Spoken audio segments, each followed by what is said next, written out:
श्रीमद्रामायणे वाल्मीकीये आदिकाव्ये उत्तरकाण्डे त्रयोदशः सर्गः।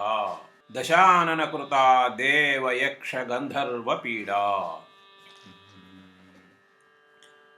अथ लोकेश्वरोत्सृष्टा तत्र कालेन केनचित् निद्रा समभवत्तीव्रा कुम्भकर्णस्य रूपिणी।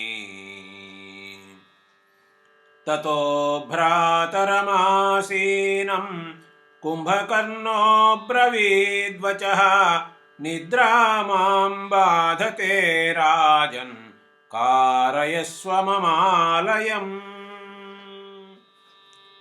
विनियुक्तास्ततो राज्ञा शिल्पिनो विश्वकर्मवत् विस्तीर्णं योजनं शुभ्रं ततो द्विगुणमायतम्। दर्शनीयं निराबाधं कुम्भकर्णस्य चक्रिरे स्फाटिकैः काञ्चनैश्चित्रैः स्तम्भैः सर्वत्र शोभितं वैडूर्यकृतसोपानं किङ्किणीजालकं तथा दान्ततोरणविन्यस्तं वज्रस्फटिकवेदिकं मनोहरं सर्वसुखं कारयामास राक्षसः। सर्वत्र सुखदं नित्यं मेरोः पुण्यां गुहामिव तत्र निद्रासमाविष्टः कुम्भकर्णो महाबलः। बहून्यब्दसहस्राणि शयानो न प्रबुध्यते। निद्राभिभूते तु तदा कुम्भकर्णे दशाननः देवर्षि यक्षगन्धर्वान् संजघ्ने हि निरङ्कुशः। उद्यानानि च चित्राणि नन्दनादीनि यानि च तानि गत्वा सुसंक्रुद्धः भिनत्ति स्म दशाननः। नदीं गज इव क्रीडन् वृक्षान् वायुरिव क्षिपन् नगान् वज्र इवोत्सृष्टः विध्वंसयति राक्षसः। तथा वृत्तं तु विज्ञाय दशग्रीवं धनेश्वरः कुलानुरूपं धर्मज्ञः वृत्तं संस्मृत्य चात्मनः। सौभ्रात्रदर्शनार्थं तु दूतं वैश्रवणस्तदा लङ्कां सम्प्रेषयामास दशग्रीवस्य वैहितम्। स गत्वा नगरीं लङ्काम् आससाद विभीषणं मानितस्तेन धर्मेण पृष्टश्चागमनं प्रति। पृष्ट्वा च कुशलं राज्ञः ज्ञातीनां च विभीषणः सभायां दर्शयामास तमासीनं दशाननम्।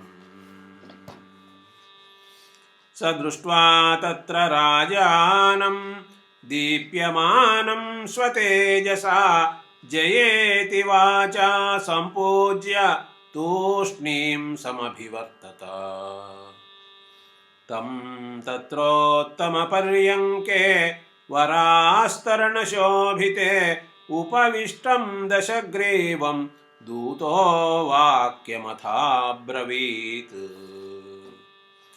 राजन् वदामि ते सर्वं भ्राता तव यदब्रवीत् उभयोः सदृशं वीर वृत्तस्य च कुलस्य च। साधु पर्याप्तमेतावत् कृतश्चारित्रसङ्ग्रहः साधु धर्मे व्यवस्थानं क्रियतां यदि शक्यते। दृष्टं मे नन्दनं भग्नं ऋषयो निहताः श्रुताः देवतानां समुद्योगः त्वत्तो राजन्मम श्रुतः निराकृतश्च बहुशः त्वयाहं राक्षसाधिपा अपराद्धा हि बाल्याच्च रमणीयाः स्वबान्धवाः अहं तु हिमवत्पृष्ठं गतो धर्ममुपासितुं रौद्रं व्रतं समास्थाय नियतो नियतेन्द्रियः तत्र देवो मया दृष्टः सह देव्या मया प्रभुः सव्यं चक्षुर्मया दैवात् तत्र देव्यां निपातितम् कान्वियं स्यादिति शुभा न खल्वन्येन हेतुना रूपं ह्यनुपमं कृत्वा रुद्राणी तत्र तिष्ठति देव्या दिव्यप्रभावेन दग्धं सव्यं ममेक्षणं रेणुध्वस्तमिव ज्योतिः पिङ्गलत्वमुपागतम्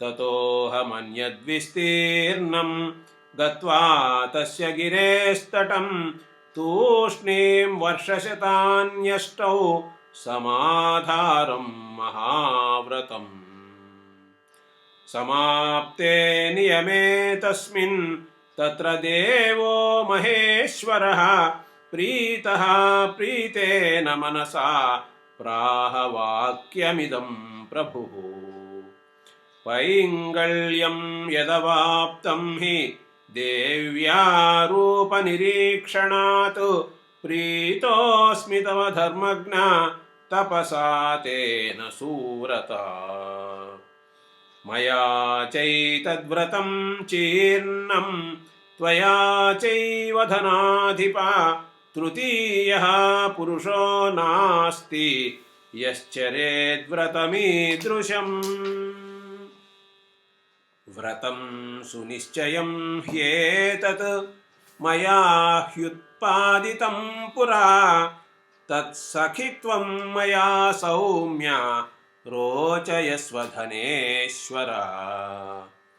तपसा निर्जितश्चैव सखा मम भवानघा देव्या दग्धं प्रभावेन यच्च सव्यं तवेक्षणम् एकाक्षि पिङ्गळेत्येवं नाम स्थास्यति शाश्वतम् एवं तेन सखित्वं च प्राप्यानुज्ञां च शङ्करात् आगत्य च श्रुतोऽयं मे तव पापविनिश्चयः तदधर्मिष्टसंयोगात् निवर्तकुलदूषणात् चिन्त्यते हि वधोपायः सर्षिसङ्घैः सुरैस्तव एवमुक्तो दशग्रीवः क्रुद्धः संरक्तलोचनः हस्तौ दन्ताश्च सम्पीड्य